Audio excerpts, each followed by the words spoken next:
தமிழகத்துல ஒரு ஐபிஎஸ் அதிகாரி என்னது கட்ட பஞ்சாயத்து பண்ணியிருக்காரு, குழந்தை கடத்தல் ஈடுபட்டிருக்காரு.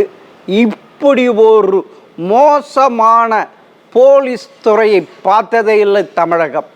அதுவும் திரு ஸ்டாலின் அவர் கையில் வைத்து கொண்டிருக்கிறார். அவர் என்ன செஞ்சிருக்கணும்? என்ன செஞ்சிருக்கணும் சொல்லுங்க. நீங்க தான் சொல்லணும். எனக்கு தெரியாது, உங்களுக்கு தானே தெரியும். எனக்கு பழக்கம் இந்த சாத்தாங்குளத்தில் போலீஸ்காரருக்கு அடிச்சு கொண்டு இது பண்ணி போட்டாங்க. இன்னைக்கு ஊரில் அவங்கள ஒன்றும் பண்ணல. அது மாதிரி தான் எனக்கு ஞாபகம் இருக்குது. அந்த சமயத்தில் என்ன பண்ணீங்க? பாஜக ஒன்று கூட்டணியில் இருந்த பழனிசாமி என்ன பண்ணார்? உள்ளாட்சி பாலியல் வழக்கில் பெரிய பெரிய ஆட்கள்லாம் சிக்கினாங்க. அவங்கள என்ன பண்ணாங்க? அது உங்க இதுல போலீஸ் இப்படி உட்காந்து சுடுறத போட்டோ எடுத்து போட்டாங்கன்னா டிவியில தான் பார்த்து தெரிஞ்சுக்கிட்டேன்னாரு. என்ன பண்ணீங்க?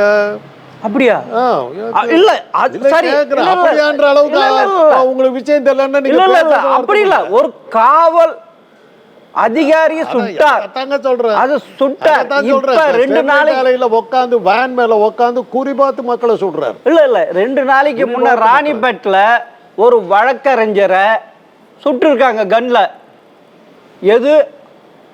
அவருடைய கன்ல இல்ல. அப்புறமா மதுரை உடனே இல்ல இல்ல இல்ல